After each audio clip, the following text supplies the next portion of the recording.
Hi everybody, this is Christopher, founder of SoMe, and I wanted to do a response today to the founder of Crypto and Things, Scott Cunningham. He is a YouTube reviewer and reviews a lot of the blockchain projects in the space.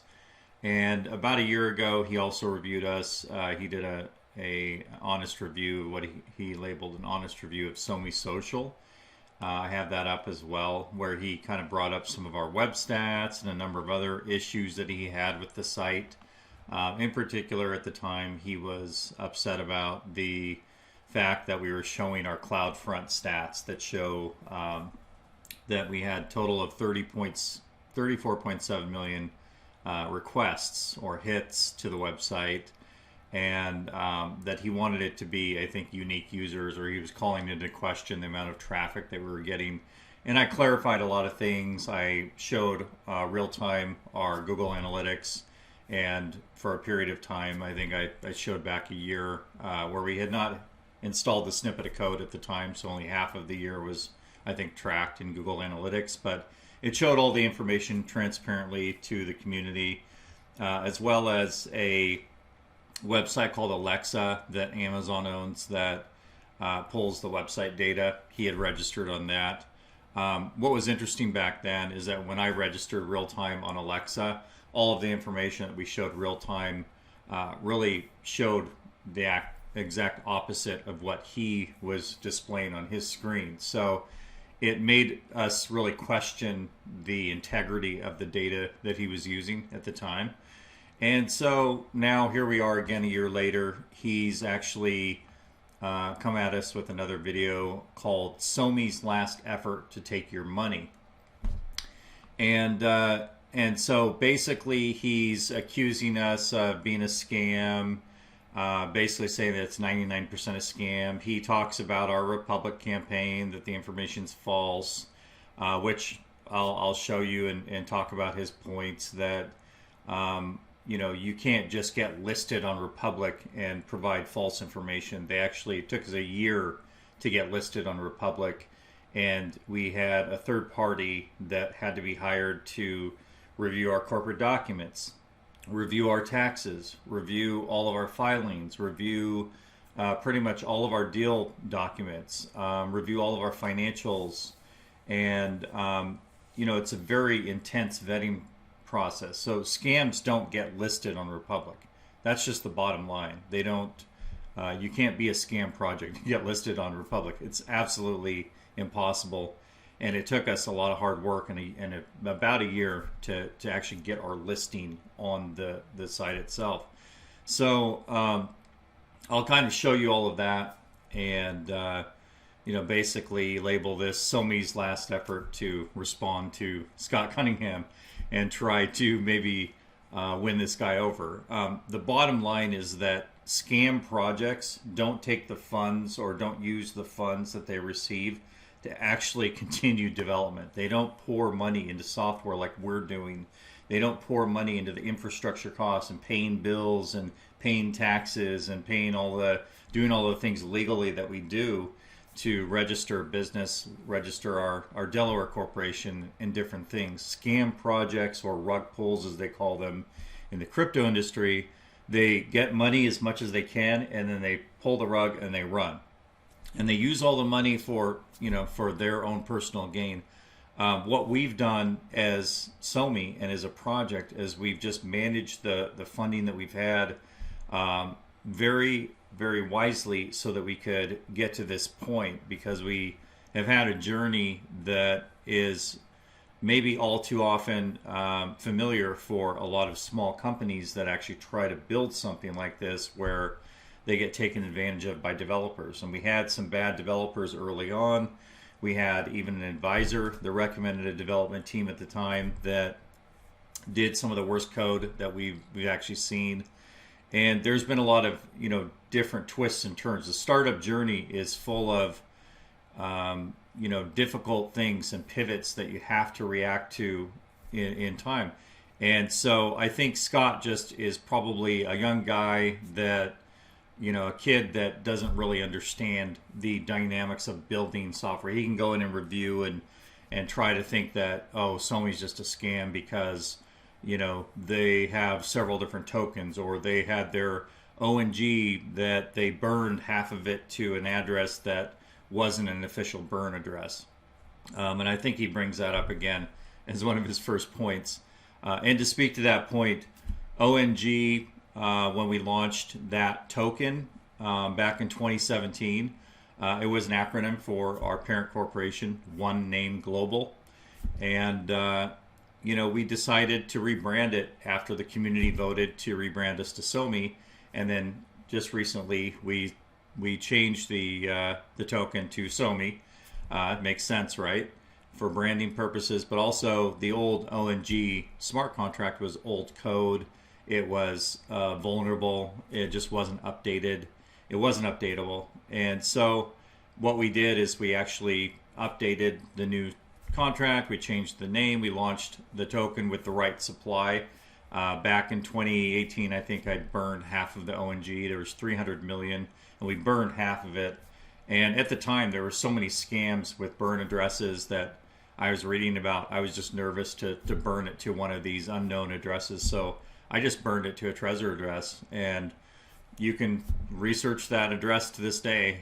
All the ONG never always remained there. And Scott had a big concern about it. And I understand that, but that's a moot point now. It's over with. We've already transitioned to something different. Nothing ever happened. We proved our point that we were credible and that we never actually previous review scam people. It's basically you know, but let's dig into Scott's video here, and we can speak to his points so that we can actually kind of break down what he says and respond real time like we did on his last video. A full-on scam at this point. I won't go as far as to say 100% that it is, but I'd say like 99%. I'll probably skip through some of this. I actually watched the entire video last night and did a response and decided that that I would try to streamline it, because my video response last night that I did after I heard about the video was around 2 hours, and I'm going to try to pack this in as quickly as possible and hit all of the main points.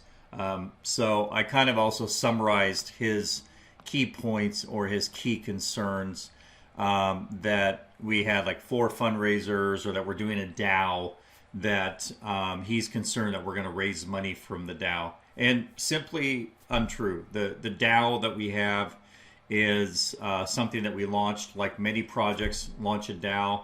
I think you can find it at vote.someesocial.com. So if I go to vote, let me go into my browser here, and you can see this on screen. Vote.someesocial.com or vote.some.social.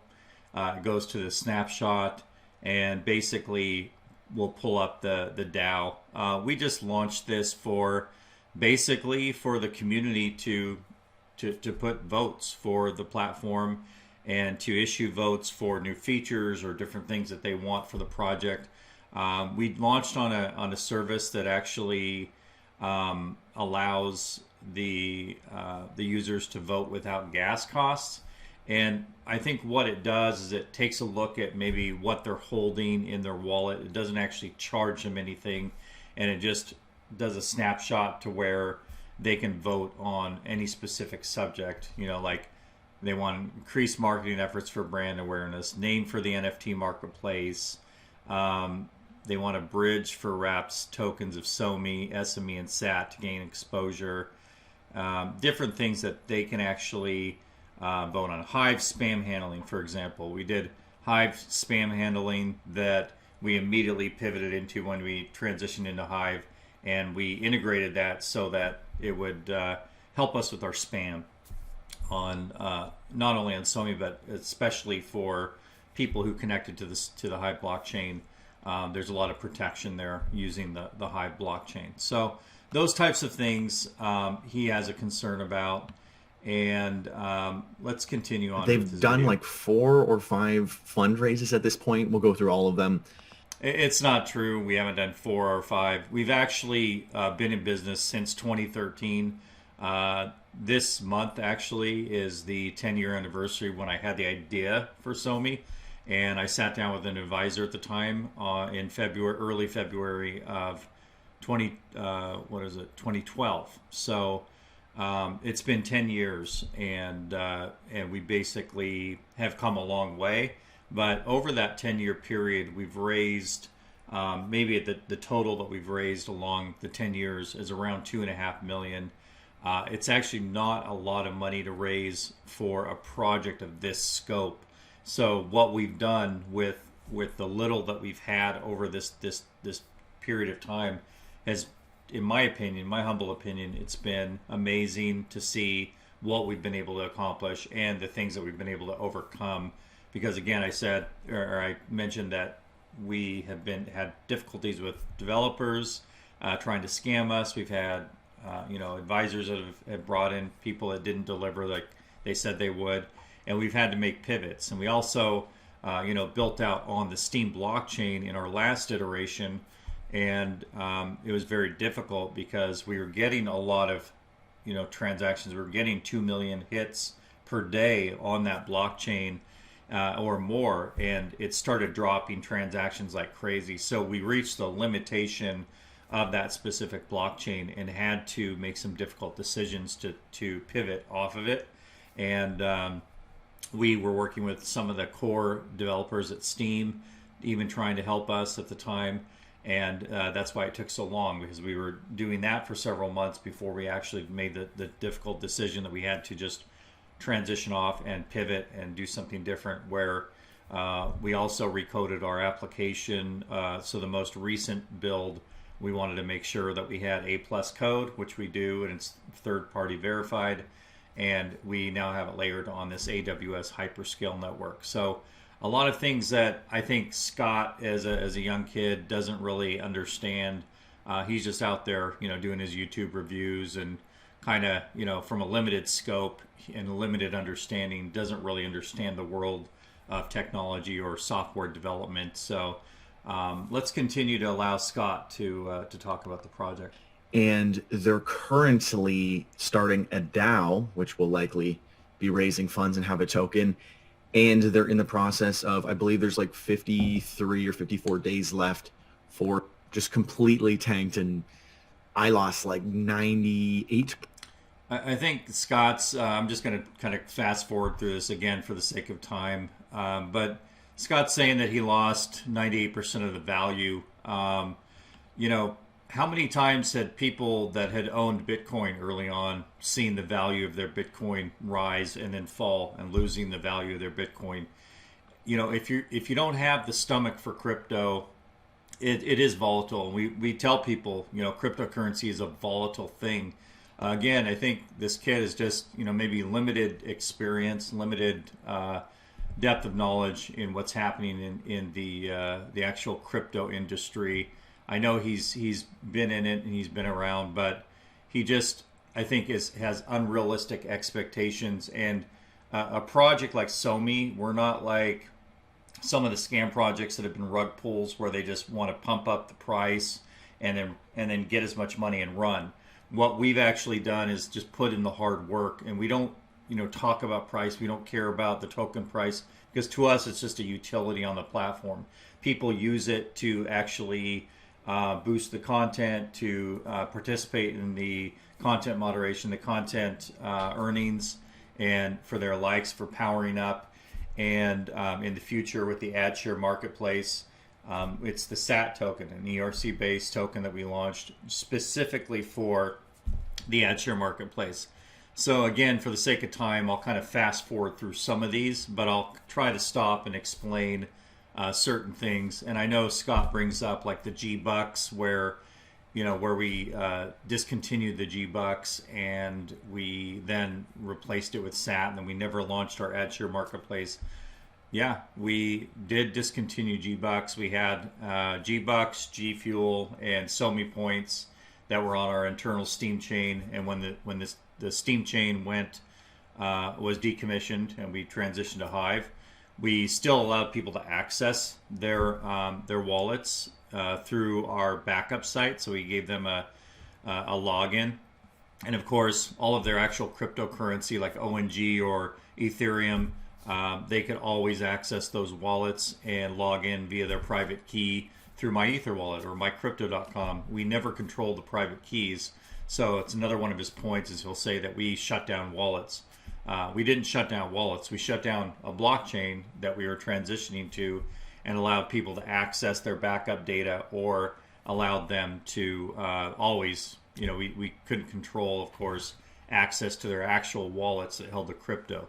Our Steam implementation, all that was a implementation of the point system that we had, and we kept it separate from the cryptocurrency for compliance reasons. And so for us, all of the tokens that we have are utility. It powers the platform. All of the features that we have, either had in production and temporarily disabled while we made the transition are coming back to the platform. And I think this is a lot of what Scott talks about. Percent of the value of what I had originally. So with that being said, I will share my screen. No sponsors today. This is just a straight video. So I just find it interesting that Scott wants to, let no sponsors today. Like, this is a really, a really serious thing that he's doing, or I don't know. I just find it funny that he had to mention that. Honestly, I don't think this warrants him. Anyway, let's just continue. This is about a year ago when I made this. Essentially, the claims that I was most concerned about at the time, we'll go through some of these here. There was an ONG burn address, meaning that they had supposedly burned a large portion of... And again, he doesn't call to the fact that they had supposedly burned when he verified with me, and I told him, yes, we did burn. I burned it there. I told him the reason why. And he still creates this perception like we scammed people somehow by supposedly burning to that address. You can check the address to this day.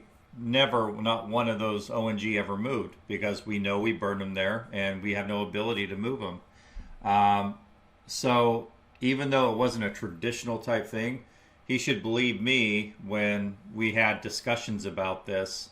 But again, for the sake of time, I'll fast forward through their some ONG of this. All essentially like phased out, and they've moved over to Hive and did a token drop. We did. We moved over to aside, Hive. Of course, from like insider people, the staff, people who had the ability to dump once. I mean, he's saying that maybe some people didn't make money, or he's accusing the staff of being able to make money. I don't really get what he's... blocked access to wallets for people. Okay, so blocked access to wallets. We can't block access to wallets when people own their private keys. You can still always access, even if our front end went down, you can always go on the Ethereum blockchain to mycrypto or myetherwallet.com and go in and access your wallet. We cannot block access because we don't hold the private keys. But again, I think this is just a misunderstanding for somebody like Scott. He's a young kid that really doesn't have a lot of understanding in the 5,000 total users for that year. So it's hard to have 80,000 daily active users if your entire platform only has 35,000 users. When I did my review to Scott and I showed our analytics, I basically went through and showed the analytics on Google. When you do a Google Analytics installation, and again, I'm taking you to a tab that has I'm logged into SoMe website data analytics. And when you do a Google Analytics installation, you have to install a line of code. At the time, our line of code was not installed properly, and I had no visibility into the site. It wasn't tracking any traffic, in other words. So I asked the CTO, can you just give me the CloudFront, because I knew that we had CloudFront tracking. Now, HTTP requests, let me be clear that those requests, we did get 34.7 million, and I could take you into CloudFront. Production or new SoMe? Beta or production? So anyway, I went through in this response and showed real time us going into CloudFront to pulling up the stats in the Google Analytics, showing the URLs, being transparent with the information. I think it's just hard for Scott to wrap his head around the amount of users that we had, or he's saying that we're lying about the users, and how could we have 80,000 then if we now have 35,000? But in reality, what we did is we transitioned the blockchain. We shut down some of the services. The monetization was no longer available, and there was a big transition. And that's a disruption on a big project like this. When we have those services, and we have something running, and we run into an issue like we did with the Steam blockchain, where we have to decommission it. We actually had to make a big change on the site for the purposes of the project, to keep the project moving forward in the right direction. So I think the point is that now in this new iteration, we're saying that we have 35,000 users, or we did last year. After that transition, we had 35,000 active users. So a lot of the users came back, so now we have a lot of traffic that's building up, and I think we're getting like 4 million hits a month, which we just pulled the CloudFront statistics. Hits aren't unique users, but you can have 50, 60, 70,000 users that come back multiple times per day because they're using your application, they're checking different services, they're hitting the site multiple times, and they're going through different pages on the site. So it creates a lot of traffic and generates a lot of activity on your application. So I think Scott's probably just confused with some of the stats. We're certainly have verified the amount of account registrations in our database, and so we're just reporting that because we have we want active users that are engaged, and we're tracking that, and we're just doing the best we can to kind of use our CloudFront stats and our Google Analytics. In total, unless I was reading that wrong, even if an actual company, which is what this is supposed to be, so they have to give accurate information. So Scott's now reviewing our Republic page that he's basically saying that we have to give accurate information, and we do. We're required to submit accurate and verified information. And again, it took a year to get listed on Republic. Took quite some time to actually go through all of the process, because again, there's third parties that take a look at all of our documentation. They make sure that you're following GAAP principles for accounting. Take a look at all your corporate documents, all your filing, certificate of good standing, your articles of incorporation, everything. Basically, they want all of the documents in like a data room that they can review, and it just takes time. So I think Scott's just maybe I would say bordering on dangerous territory, calling us out on Republic, because it's very serious to took us a long time not only to get listed, but he's saying that the information that we're displaying, like it pays to be social, that we don't pay to be social. His point is that Hive pays people to be social, but we actually do. When we connected to Hive, you can stake Hive's native token to power up on the network, but you also earn the airdrop from our SME token that's Hive based. So I think a lot of his points are just, and now we see here not that completely valid. The number of users was clearly not accurate before.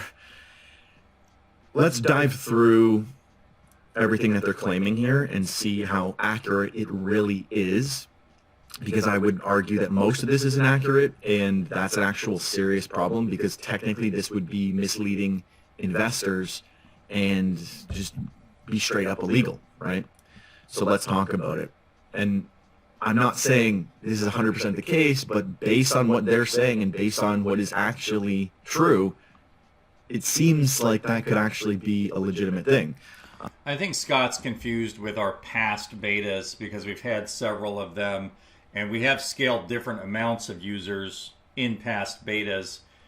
When the Steam blockchain was actually functioning and we had everything built on it for a time there, we were getting more traction, we were getting more users, there was more engagement on the application, that once we transitioned away from Steam and decommissioned the Steam blockchain, the user engagement drops inevitably because people like that monetization feature. So probably just some confusion on his part, but we're actually reporting the real numbers after we rebuilt, after we recoded things in the React Native with the Symfony backend. This is just where we're at today. The app is getting more traction. The monetization is back on. We've transitioned to Hive. It's a much more scalable blockchain, and the users really love the new app. And so things now are on the rise. And this raise of funds, I think Scott is making the point that we're going to take the money and run. This is our last ditch effort, which, again, scams don't get listed on Republic. They just don't. You can't go through all of that vetting process and have a scam because you have to be legitimate. And we've been in business as a registered Delaware corporation for 9 years. So December of 2013 is when we actually registered the Delaware corporation. So several months after I had the idea, we started getting things ready. Then we registered the company with Davis Wright Tremaine, who's our law firm, and they're one of the best law firms in the country. So we've done everything from a standpoint of the structure properly, and you don't do that when you're a scam project. You don't just do all these things. So again, I just think this is maybe a misperception from Scott's point, and a misunderstanding based on lack of experience. The other things that I was talking about were how SoMe was full of spam. That's still... I mean, we can't... It's not like we promote spam. It's not like we're out there promoting spam to everybody, hey, go out and spam and make money. No, I mean, you can't make it sound and hold us accountable. We just don't have the tools yet to completely... curb the spam, because anytime there's monetization, there's always people trying to take advantage or game the system, or maybe just take stock images and repost them as their own and trying to monetize very easily. Fortunately, we have a system with Hive that does guard against spam, and we love that. So kind of the case on SoMe. That's not anything that SoMe did. That's just no compensation, or there was no way around this. They said it had to happen. So I think right here he's talking about the AML KYC, and his complaint is that now we don't have the AML KYC user verification. So when we transitioned to the Hive blockchain, some of the services like power-up packages, the user verification, we're not going to continue to sell those. We're not going to continue to allow people to verify their account during that time, because one of the benefits of verifying your account is you can cash out in different methods to different providers. And previously we did that to stop fraud, because we had fraudsters that were doing 10 plus accounts and then cashing out as quickly as they could. And we decided to put in this verification system to stop that, and we put a higher than normal price tag on the service, which quite frankly helped us recoup the expensive development fees that that it cost us to implement that. So his complaint is that now it's not there, and we said that we had to do it for compliance. But clearly at the time when we did it, we were one of the first ones to implement that. We saw the regulation coming down, and that regulators don't want there to be money laundering. It's obvious.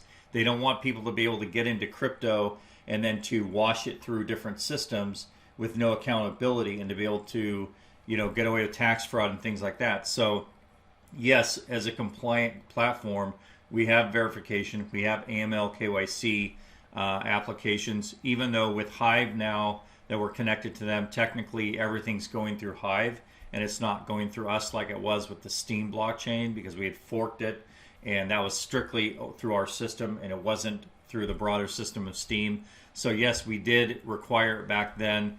Now we are going to be reintroducing our verification, which will be used for people to cash out to like fiat through different systems that we're integrating, or to a debit card or things like that. So we do have that coming, and it is a requirement for those services. You know, for Hive, if it does become a requirement from regulators, then of course we'll do it.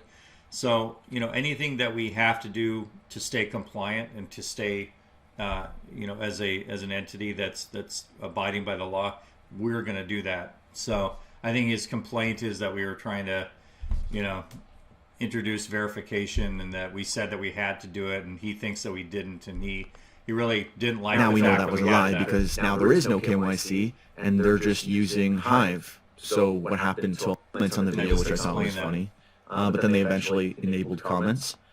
Okay, so he's on my response video when I originally uploaded it. Comments weren't enabled by accident. It wasn't on purpose, I promise. And then I got the team to re-enable comments. So that was fun. But the most important thing was really just they just spent the whole time talking about the web traffic and not really addressing all. I mean, honestly, when I went through the response, I basically showed, because he was showing his Alexa, for example, that all of our traffic came from Pakistan. I think that was his big concern. And when I went through Alexa, I showed right there on the screen.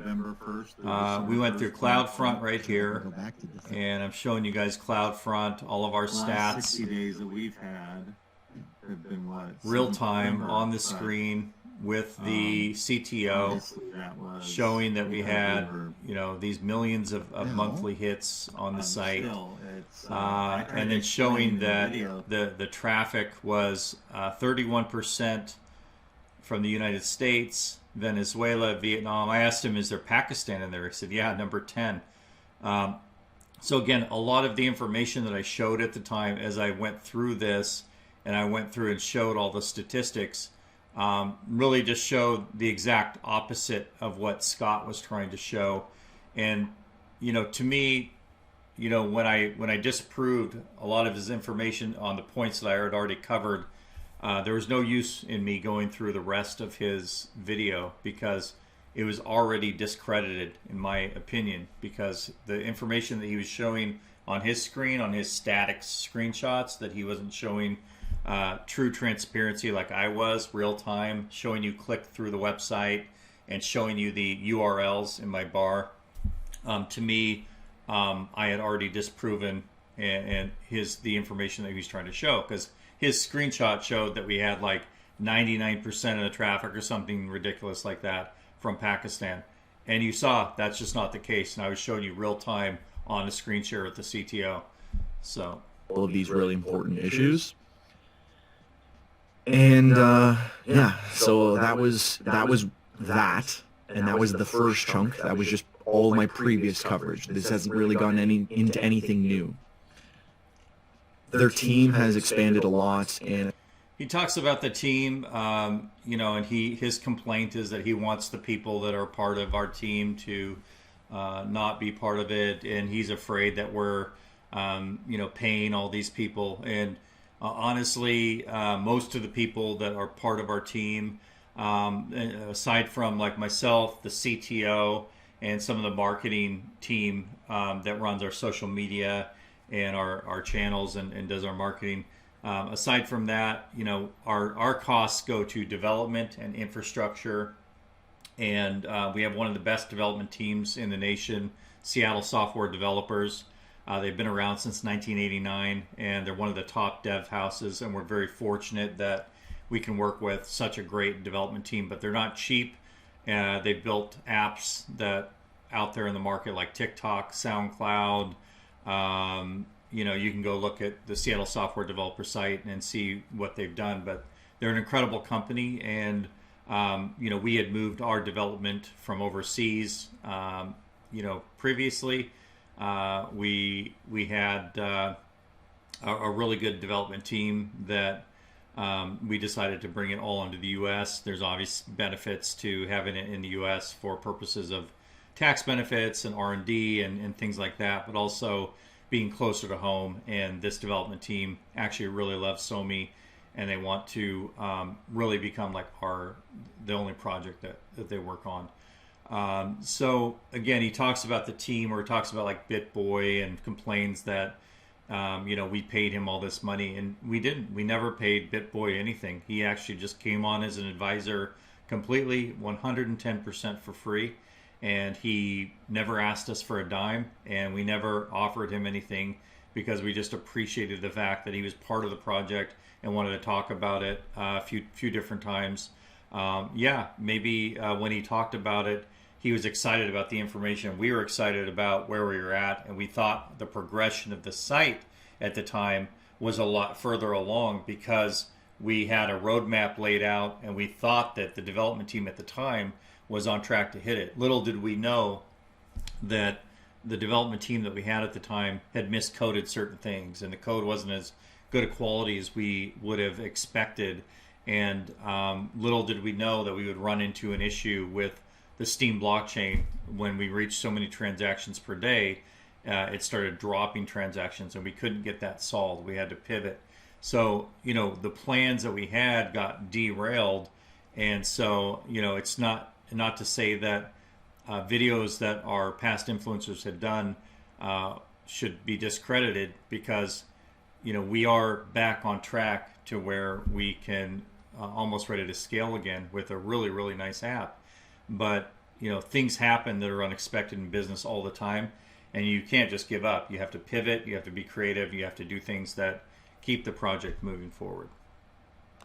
Essentially, with their team, they've always guys denounce it, apologize, disclose the amount of money that you received for promote. Again, he wants them to denounce being part of SoMe, and disclose the amount of money they've received. And again, we haven't paid most of our advisors anything.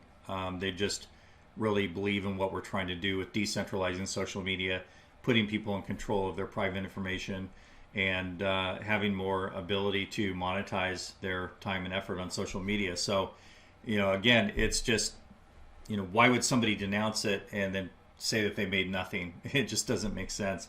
Again, Scott is just coming at this with a misperception that, we're some scam project that we're just trying to do, get money. But again, scam projects don't get money and funding, or take all of the money that they have that they're earning and pour it back into the product like we do. That's what SoMe does with our finances. We're very, very diligent with the money that we have, because unlike some other projects that raised 5, 10, 20, 50, $100 million, we, over a 10-year period, have raised $2.5 million. Think about that.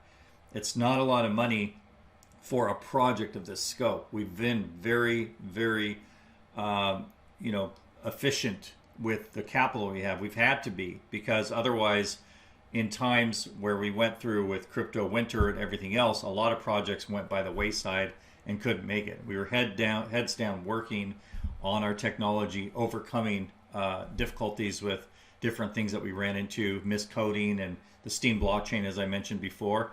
And now we actually have a really, really nice app. We have it verified A+ code that's built in React Native with a Symfony backend that is sitting on a hyperscale network. So we've done the hard work to get us to this point, and that's the point that I'm trying to hopefully get to Scott. People want to be a part of that, and they want to be a part of a company that's actually doing something good for people. Scott's just seen bad, and he's just being negative about the overall project, and it's based on a lot of misperception on his part and maybe lack of understanding. But the project has actually come such a long way and used the resources very efficiently. Promoting this project, it's really more reason to have to point this out, that major players in the crypto influencer space have no problem giving you fantasies and telling you stuff like we're not, telling, we haven't scripted any of the videos that anyone have done, like BitBoy or Crypto Crow or anybody like that. And, people have done videos that they were excited to talk about SoMe, and that's that. We can't control what everybody says, but yes, there is a lot in the industry of pump and dumps, and there's a lot of scams. You got to be careful in the industry, and thank you, Scott, for recognizing. We're saying all the SoMee's things not that the team and involved in the project. I'm not necessarily saying that they did this maliciously. Maybe they just didn't look into it enough, or whatever, for their project. Just has an array of lesser known like artists and actors. His complaint here is that we didn't use massive celebrities in our trailer on our devs.someesocial.com site. So we have a site that you can actually go and get all the information about the project, devs.someesocial.com. I know the coloring and everything. This blog is being redone, so we're rebranding it. But this video right here has a bunch of different actors and actresses and micro influencers and influencers that might not have as big a following as like a massive celebrity or like The Rock or somebody like that, where they have millions of people. But we're not going, again, all of these people that did this video for us, they liked the project, so they wanted to be part of doing a promotional video for SoMe. That, again, they didn't charge anything to us for it. They did this out of the kindness of their hearts because they believe in what we're doing. And a lot of the bigger celebrities, if you just go to them when you're a small company and ask them, oh, will you be in this video? They're going to ask for a lot of money. Again, we don't have the money to pay because we're focused on putting all of our finances towards the product, to making it the best we can. So then when we relaunch this new version of our site, it actually gives a really the best experience. And, for obvious reasons, we're focusing our efforts towards that. But Scott's complaint is that these are just, minor actors and actresses that aren't mainstream. Where's all the mainstream people? But again, we're not going to promote SoMe into the mainstream. We're not going to use massive influencers. And maybe even if we have people who will come in as a massive influencer that really do believe in the project and want to promote SoMe, and they'll just do it for us, we're not going to ask them to do that right now. Why? Because we're not ready for that. We don't want that type of exposure. That's why we're doing very little marketing right now. Just some brand awareness stuff and some of our segments that run on the NASDAQ and the New York Stock Exchange, those types of segments. The juice is worth the squeeze because we're getting brand awareness out there. But again, we're not going to use a lot of the celebrities and things that we have Actors. access to. So not really all the stuff that they were claiming. I mean, BitBoy previously claimed that people were going to join the project that were actual celebrities and much more famous than he. Never happened. Well, I mean, to be honest, Dr. Jen Welter, who filmed with us on the New York Stock Exchange, she's, I would say, pretty well known. First female NFL coach. Jamie Gold, who won the World Series of Poker, is pretty well known out there. There's a number of different ones that we haven't even put on our deck that that are well known by their own right, celebrities. But I just think Scott, again, just doesn't want to see the information. Crypto Crow is the first, simply because more than they do. Oh, he's saying that that Crypto Crow doesn't use the site, and yeah, a lot of these busy professionals who are advisors or people who have come alongside the project, who we have not paid a dime. Like Crypto Crow wasn't paid anything, BitBoy wasn't paid anything. But they like the project, and they've allowed us to be, to come on as advisors. When we transitioned and did recoding and different things, we're not going to ask them to come back and use the site every day. We just aren't. They're busy professionals. Everybody has different things that they're doing that is their main focus. It's not like we expect them to come every day, and we're not paying them. Again, if we were paying them to actually use the site, then you would probably see them using it every day, even though when the app was in transition, it wasn't in the best shape. And that's just something that we don't do. So again, I think his complaint about, the fact that he uses the site and he's highly critical of it, and he more than Crypto Crow, and that the people don't even believe in the project. Scott, who are you to say what people do or don't believe? I just think that you need, again, this Scott's perspective and his lack of understanding of kind of business and the way things work is probably at play here. And I'm highly critical of the platform. That's the irony here. They were only really around and using the platform when they were promoting it. Well, yeah, I mean, when they were promoting it and using it, things were really working well with the Steam blockchain. And when we ran into the issues that we did with the blockchain and it started dropping transactions, a lot of problems started happening and people weren't happy. And even our own influencers that were using the site weren't using it at that time, because we ended up saying we have to take this down. We have to let us work through these problems. Let us first fix this so that we can then engage everybody again. But it took longer than we expected. We worked with the core developers of Steam, and then we transitioned to Hive, which we're much happier with. But it took time, and that's just the fact of the matter. It's not like we can just flip a switch or turn a key and it's, oh, bingo, it's done. No, it takes a lot of hard work and time to integrate these technologies. But really earning the same issue here, where he promoted this. Clearly they did like a promotional thing. Users helped make it happen is the real concern, and that people love and trust and respect these influencers.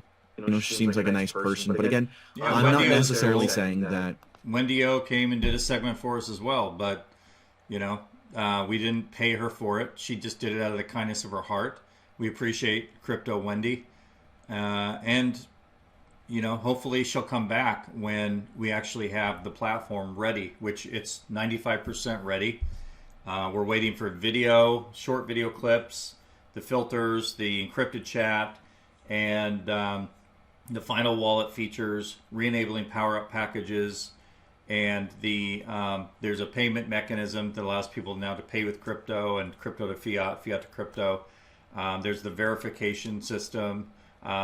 Those things are being re-enabled and worked, and then we just need to do a final QA, push the updates into the mobile apps, republish iOS and Android, and then we have the app that's really fully ready. And so even if we do that, even if it takes us 3 more months to do that, so February, March, April, May, so we're at the end of May, we can still scale extremely rapidly, because again, A+ code sitting in a hyperscale network, and when people actually see the value that they're getting, and they can scale, and the app is scaling, the software is working well, to us, it's much more appealing, and that's when we can do the mainstream marketing. So we have an order of operations that we follow, and we're just following that closely. So we don't want to fault any of these influencers who have talked about our project in the past, especially when we were having some momentum, building some market momentum back then, and then ran into problems. Just because we ran into problems,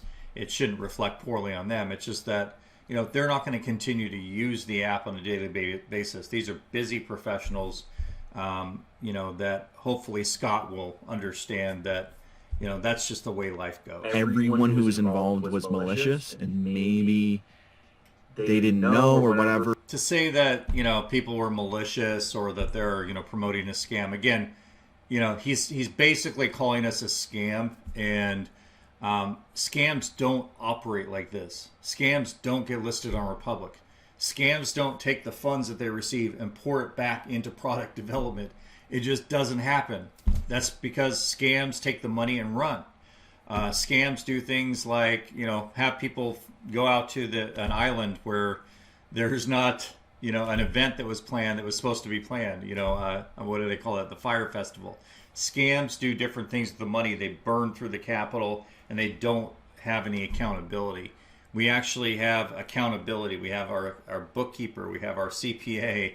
We file all of our corporate documents, track all of our spending.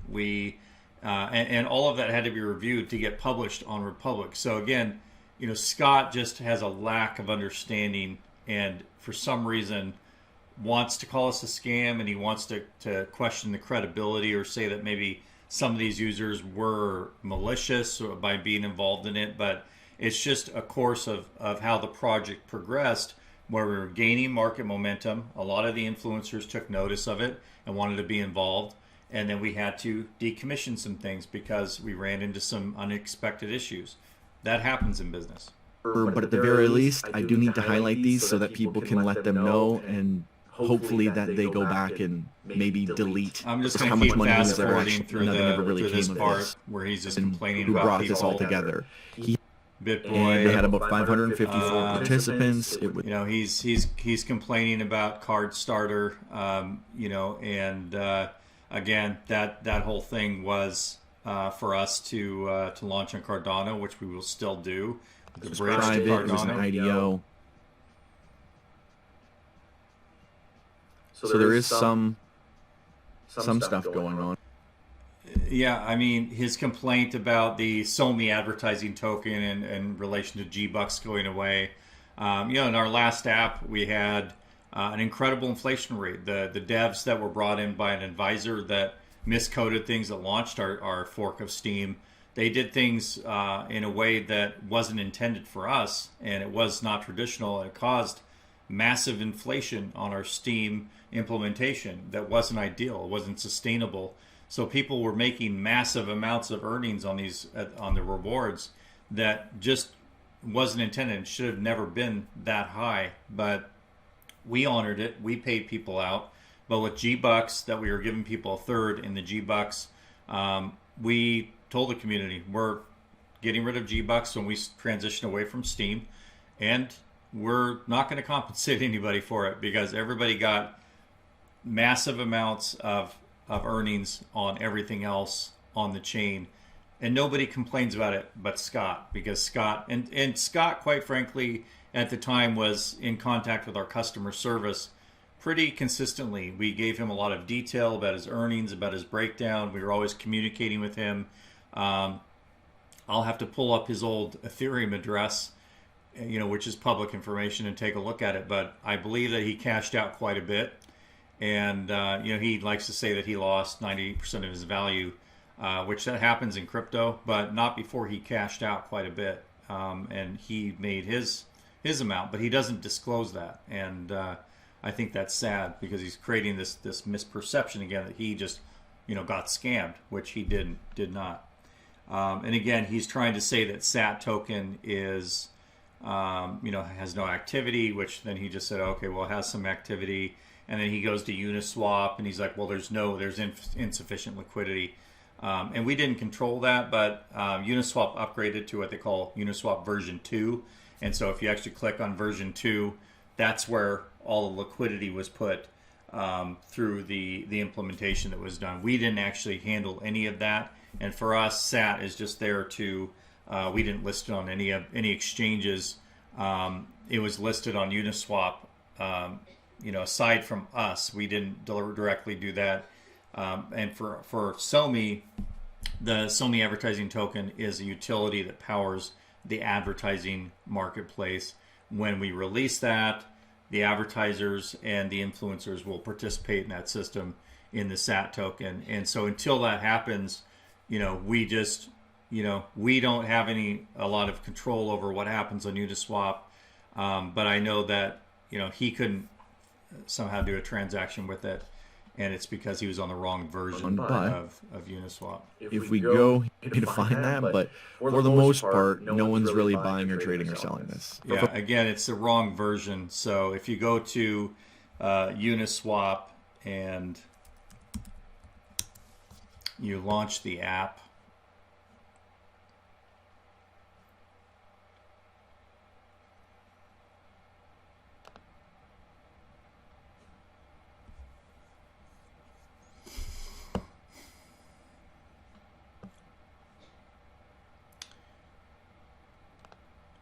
I'm actually on the Matic network. Okay, so I've switched to the Ethereum network, and you know, if I were to go to SAT and I don't even have it in here. So what I'd have to do is go to coin market cap. I'll have to go to SAT.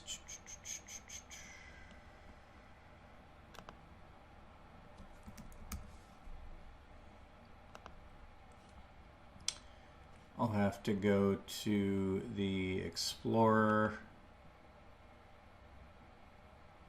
Yeah, I mean, yes, there's low volume, 24-hour volume, 18,000. But, we're not focused, we're not a pump and dump, fly-by-night token. We don't really care about what's happening with the token at this moment because we want to activate the ad share marketplace and make sure that everything's working properly to drive the utility of it. That's it. That's what we're working on. Aside from that, we're not doing anything with it until it's time.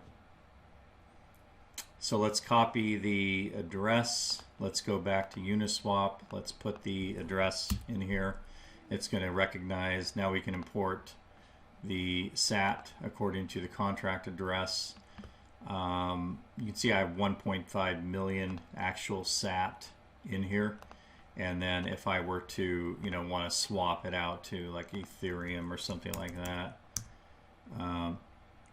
it's going to fetch the best price and then be able to swap into ETH. So again, this is the, I believe it's like the Uniswap version 2, which has the proper liquidity embedded in it from what I understand to actually swap it. And so if I went to a different version, I don't know where I changed that on Uniswap, but I thought they used to have like a versioning setting here. Anyway, without getting into this too much, that's Scott's complaint, is that he was trying to use the wrong version from what I can see, and he didn't think the activity was up to his standards for a token. At all. So essentially, this was the investors who get involved. That this was always going to be the case. This is generally the case with everything that they launch. I don't really want to talk about, Card Starter or Stars or any of the other projects that he's talking about. Progress. That's why I felt it was so important to make this sort of final video to call this out and to bring awareness of this, because this is still going on. It is not over. This is still happening. I mean, Scott's point here is that we're still raising funds. And yes, companies traditionally are always in the fundraising process. It's these things, building software is capital intensive. It's just not cheap, especially when you're, I would consider SoMe compared to other projects, very small in terms of the funding that we've received. So having $2.5 million over a period of 10 years is not a lot for actually what we've been able to accomplish and build, where other projects in 2017 were getting 10, 20, 50, $100 million. So again, they had a lot more in their tank to actually deliver. Some of them were still scams. Some of them did rug pulls and left and got out with the money. That's not SoMe. SoMe, and that's my problem with Scott, is that he is actually creating the perception that we're trying to scam people and that this is our last effort on Republic to take people's money and run with it. And to create that perception, I'll be honest, I'm going to have our law firm review this, because this is very serious to accuse a project of this, because we've never taken money and run. We've never taken the money and done something dishonest with it. We've always used it to develop the software or to further the project of SoMe along. But with that said, yes, you have to fundraise. You're constantly looking for ways to raise capital and to create value for the community. You hope that when people invest, that eventually you become successful enough that that's why everybody invests. They understand it's a high risk, but hopefully there's a high reward on the back end, because once this platform starts to scale, you get a lot of users, you get a lot of traction in your application, then everybody becomes successful together. And that's the whole basis for investing in a company. That's what investors want. Are we a scam? Absolutely not. Are we giving good information for people? Yes, we are. His complaint will be that we say it pays to be social and that we don't actually pay people that Hive does. But no, we do actually pay people in SME, which is the SoMe Hive-based, our local rewards kind of system that we explain, that our earnings are attached to the price of the token. So as more money, more people, more scale happens, more people are participating in that system, that's what brings liquidity, and it brings sustainability into the project. And actually, when you have the proper inflation rate like we do with this Hive system versus what we had on Steam, it's sustainable. You can see the ebbing and the flowing of the community like Hive does, like PeakD, like all these other projects that have built out on Hive as well. They are seeing this ebbing and flowing and kind of this success based on how the blockchain works and how the algorithm compensates people. So we're not doing anything, nefarious here. We're not a scam, and I don't appreciate Scott saying that we are. So let's actually take a look at Republic and debunk everything that they've got listed here, because all of this is basically incorrect. SoMe pays people to be social. No, they do not. Currently, Hive pays you to be social, and SoMe doesn't reward you with. And again, that's absolutely false. We do reward you with our SME, and people can see at the actual post level. If I can go to SoMe here.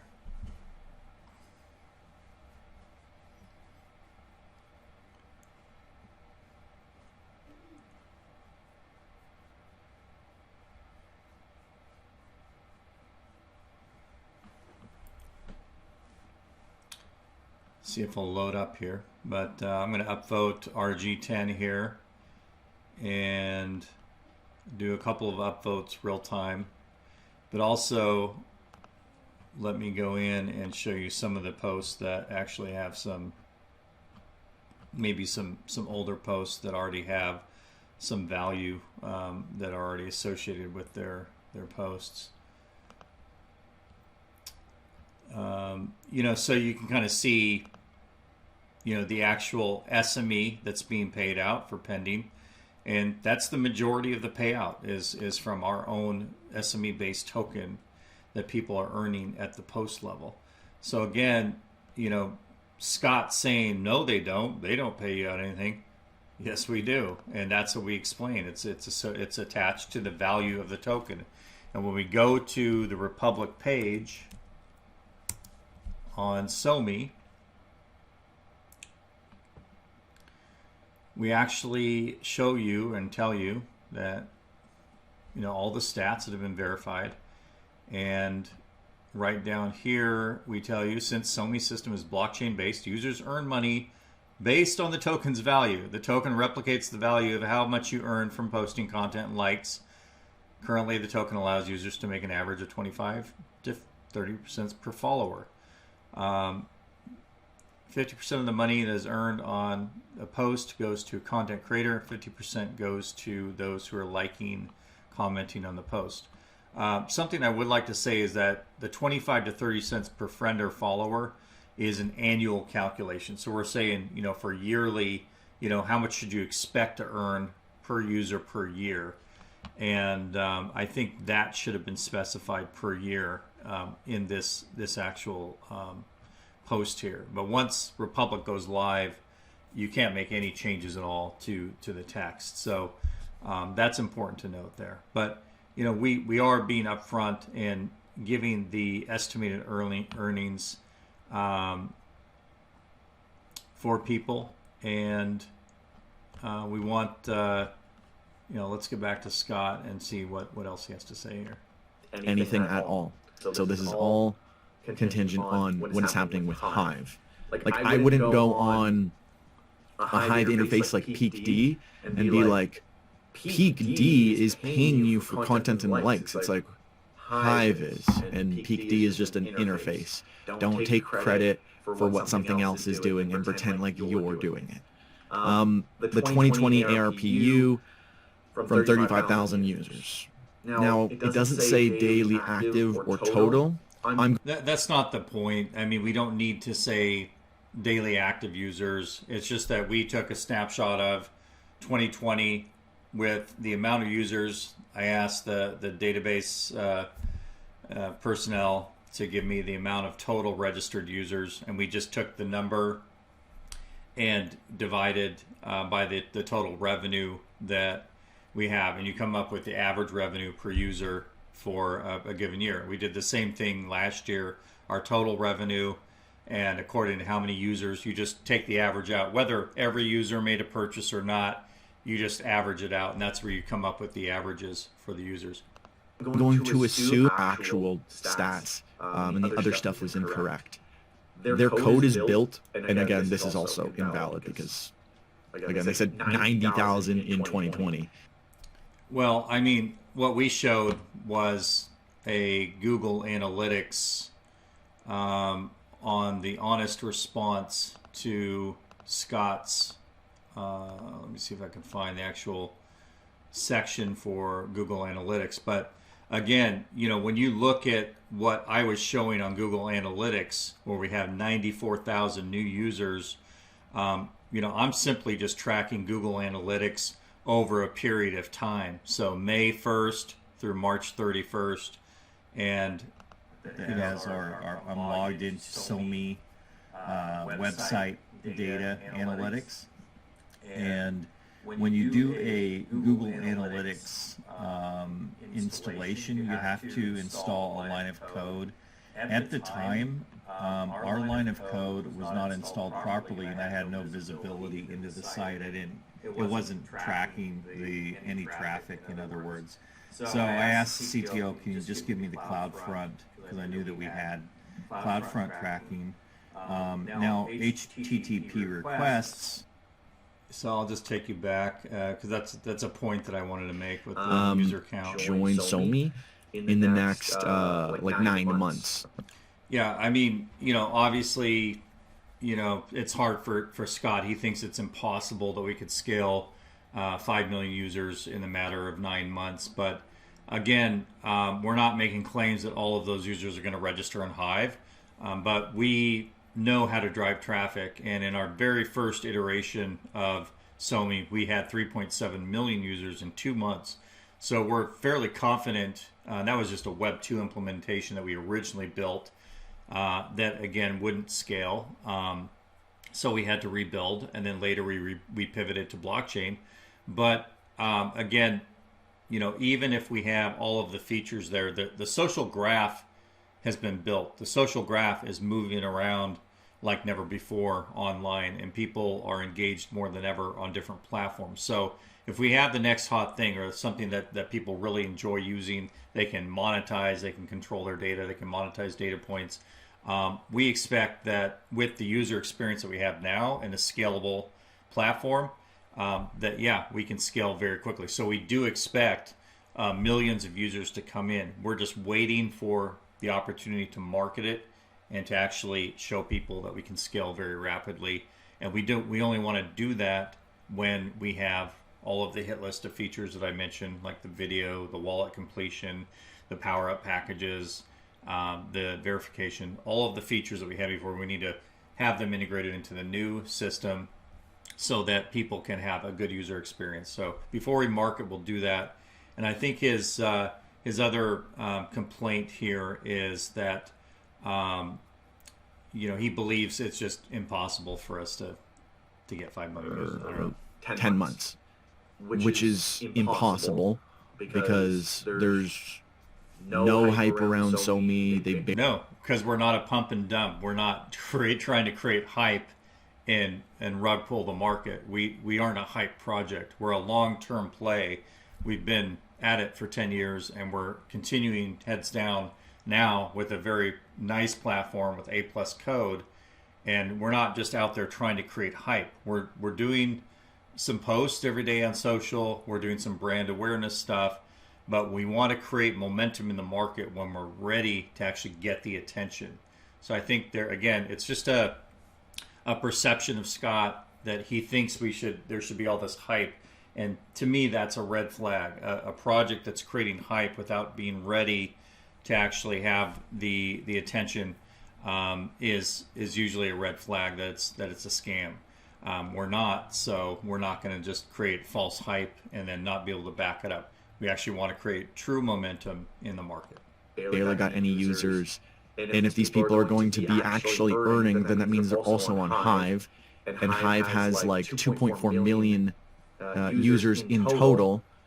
And if they're claiming that they're going to double the user base of Hive in the next 10 months. I mean, again, like I said, we're not making a claim about Hive. We're making a claim about SoMe, that we're going to scale users on our platform. People still have to register and connect to the blockchain. Now, we do believe a lot of people will do that because, again, they want to monetize their data and their content, and that's the lowest hanging fruit for them, to take a few steps to connect. And we've taken great lengths to make it very easy for people to do that. And we posted on our dev blog a lot of different segments on our developer blog that tell people and guide people through the process of how to register on Hive. So when you come to there's Hive Keychain, there's Hive Signer. We kind of, go over creating a Hive account, working with Hive Keychain. So there's a lot of good information here that we published that tell people, and kind of walk them through what to expect and what they should be looking for to, and how they should create a Hive account. So again, we're not making any claims. That would be amazing, about Hive. but that's impossible. Scott says it's impossible, but again, he's coming from limited understanding. He hasn't been through the things. He hasn't seen the things that we do. So for him, it's impossible. For us, it's possible. Investors receive limited edition NFTs. That is meaningless. Okay, that's your opinion, and I think limited edition NFTs that people will eventually be able to display on their SoMe profiles are very special. Shows a point in time. And I think it's a nice perk for people that actually participated in our campaign here. So this is just how these crowdfunding sites work. And we were happy to develop some really nice 3D limited edition NFTs for the folks who support us on Republic. They will not be worth anything because SoMe is a terrible project. Okay, again, So that's your my opinion. And that's, to me, I don't hold a lot of weight in your opinion and in your review. Breakdown of that. A lot of the other stuff too that they have on here is outdated and incorrect.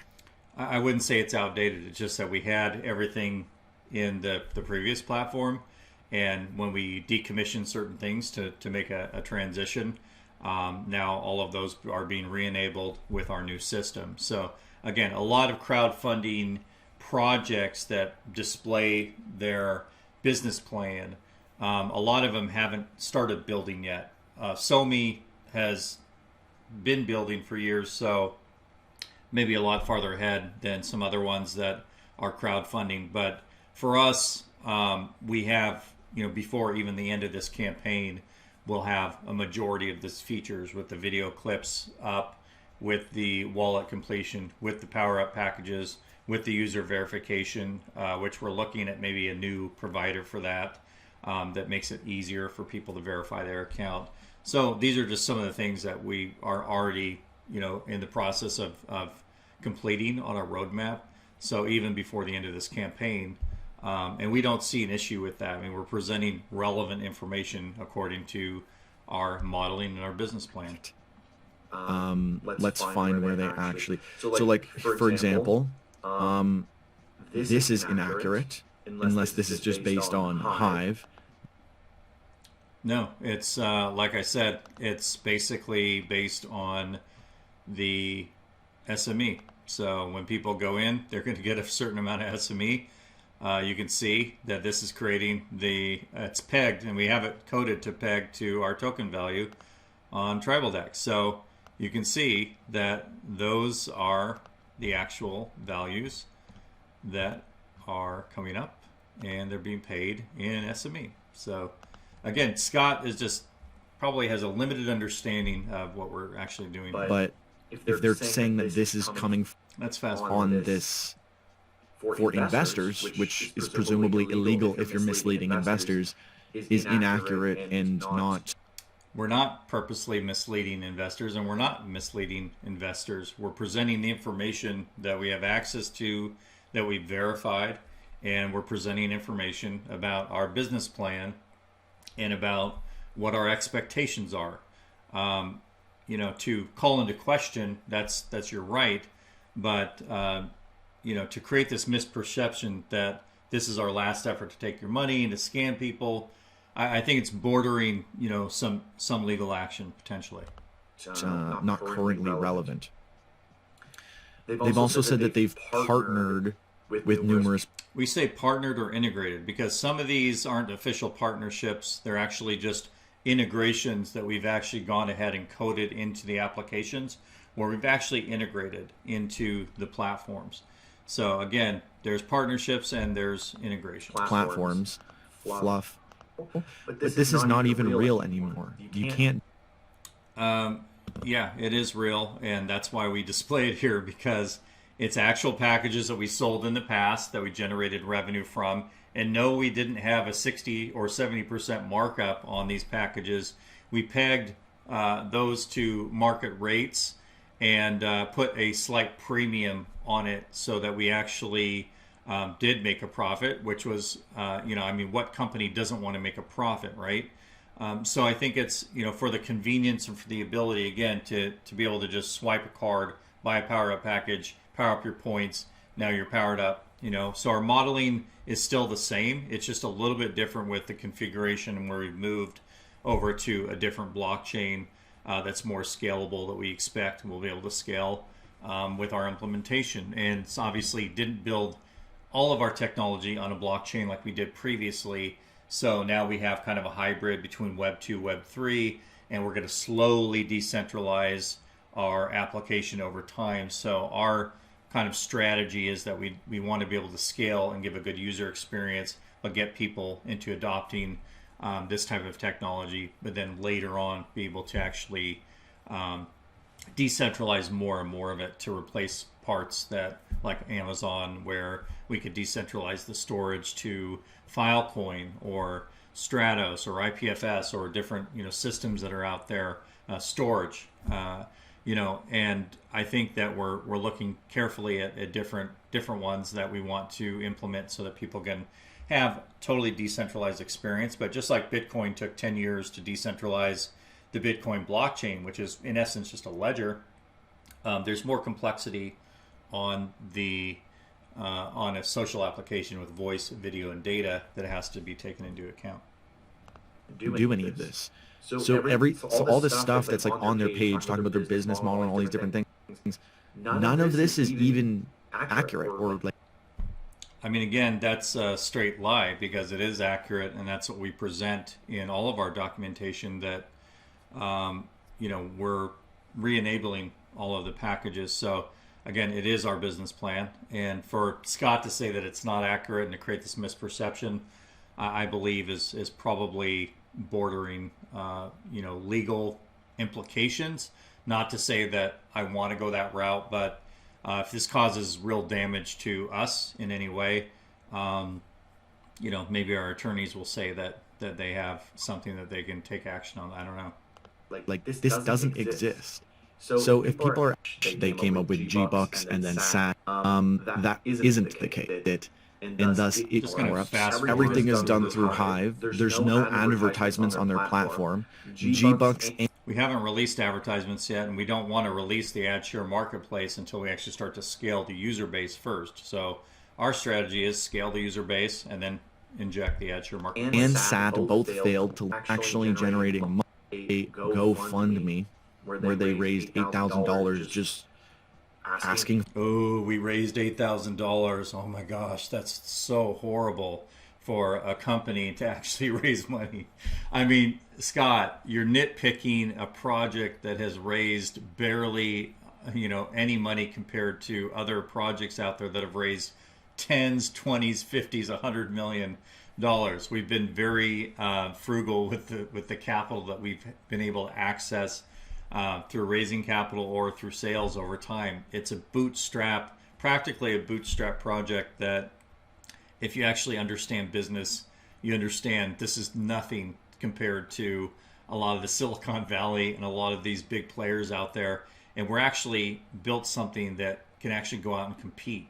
So to accomplish what we have accomplished with very little. But with that said, I think this GoFundMe, we just shut it down early because we decided it wasn't the right thing for us to do. And I had launched it at a time where we were really low on funds, and we wanted to, to have people, give them the opportunity to participate, to support us, and so that we could continue our development and basically make sure that we were able to, move the project forward. Because again, we're pouring all of these funds into our development, into actual product, and making a successful platform for everybody. For donations for some reason. They influencers, they parroted those points. I would not do the review on SoMe recently announced that they're going to be launching a DAO. Yeah, we launched a DAO. You don't have to pay gas fees. You can go vote. You can create new initiatives. People can vote on it. It doesn't cost anything. It's not raising money. Which I believe will just be another way for them to get more money once their DAO off at. Like, this is a lot of money that people are going to be probably losing. Again, you're creating a false misperception that we're taking the money and people are just going to lose money. We do state in our documentation, just like most of the projects on Republic, that these are high risk. I mean, when you're investing in startup companies, in companies that are early on in this type of development or this type of environment, it's extremely high risk. And we tell people that. Very transparent about that fact. And Republic requires us to say that in our SEC filings. Of course, we're going to tell people that. People know, and that's why on Republic, they don't have to risk a lot. They can throw in $100. They can throw in $500 or what they're comfortable with. And, hopefully the project becomes a success. And I just think that Scott has a limited understanding of business, a limited understanding of how these things work. For him, $265,000 is a lot of money, but in the general scope, when you see all of these massive platforms that are raising hundreds of millions of dollars or $20 million or millions and millions of dollars, it really gives them the foundation to actually propel their project forward. And even some of the ones that have raised that much money have not been able to do it because they burn through their capital way too fast. So again, you have to use the funds that you have wisely. Most companies are always trying to raise capital or in some type of Series C, Series A, Series B, Series C. They're usually in fundraising. That's just the nature of how companies work. And for this scope of project that we built here, $265,000 isn't a lot of money. Because you're not going to get anything back for this. SoMe as an actual company is going to do the same as all of these other launches where the price just tanks. Again, this is like a limited understanding from Scott. He doesn't understand stock and the way that the stock, he thinks it works like a crypto. It doesn't. Stock is on a private market. You can't put it on a decentralized stock exchange or anything like that. You can't manipulate it. There's a lot of scams, pump and dumps in the crypto markets that you have to be careful of. But with a private equity and a private market raise, we've submitted our listing to a private marketplace that can actually allow people to trade the stock in a private market setting. But it's still not like highly volatile and manipulative like the crypto market. So I think, again, it just shows the lack of experience that just like this kid has. Cards and Stars, it'll probably do the exact same thing. Multiple exit scams, allegedly. And I mean, exit scams are when you actually take the money and run and you just rug pull. And again, for him saying that we have done this is bordering, I'm sure, something kind of legally liable for him. So I'd like to caution Scott to be careful because, again, this is, when companies take money and they run and they scam, that's how they are known, as an exit scam. What we've done is any money that we've raised in the past, we've poured into our software development. So again, we're doing the right things with it. We do the proper accounting. We run our books according to GAAP principles. We have all of our licenses. We pay taxes. We do all the things that we're supposed to be doing as a legitimate company that's regulated in the laws of the United States of America. Scott's out of Canada, and I know they're having a lot of things happening over there right now with their system. But here in the U.S., we run things. Again, we're just. I think there's a lack of understanding that Scott has with how we're running a business. Every time, and the ONG that you put into the SoMe platform and locked them. Again, I do want to re-highlight that they went on for years saying that KYC was required. So now, towards the end of the video, he just wants to kind of recap and rehash everything that he talked about earlier in the video. Again, the KYC, I've already answered that, where it is coming back to our platform. It's just not, the full system isn't ready yet. And we will enable that. People will verify their accounts because, again, advertisers want to work with verified profiles. And there's regulatory things that need to be addressed with being able to cash out in certain methods on the platform, which requires the KYC and verification. So without rehashing everything, and this video is bordering on an hour and a half. I just want to say that just to close with that, I think that Scott is coming at this with a very limited understanding of business. This kid, is very passionate, obviously, about what he's doing with his YouTube reviews. But at the end of the day, he has a limited understanding of how businesses operate and how they function and how stock offerings work. And he has a lot of misperceptions, and let's just give him the benefit of the doubt. But just like my last video response to him, where I showed that most of the information that he presented was false, I've shown yet today and basically given a valid response as to why I disagree wholeheartedly with Scott.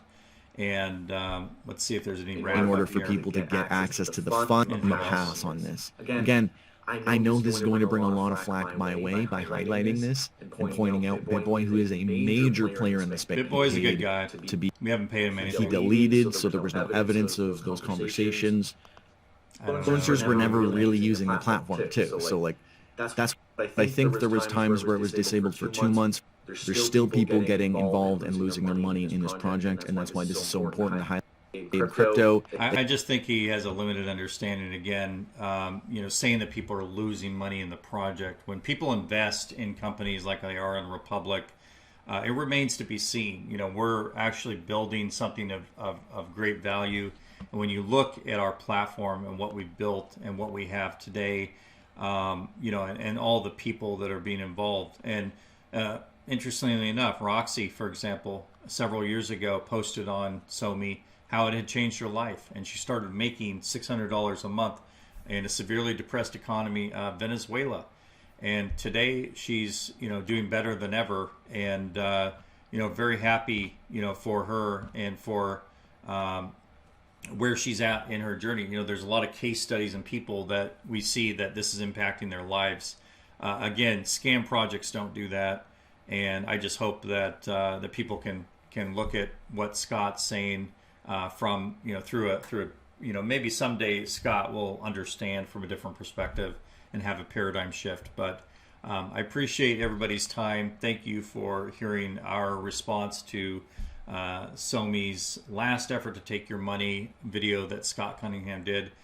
This is SoMe's last effort to respond to Scott Cunningham, because we really, until he actually probably sees the project, be successful, he's not going to really be a believer in it. But maybe someday he will have a paradigm shift and know that we were actually just working hard all the time, and that projects that are legitimate just focus on their technology and actually building something of value for people. So thanks everybody for your time. Have a great day, and please check us out at SoMe.social.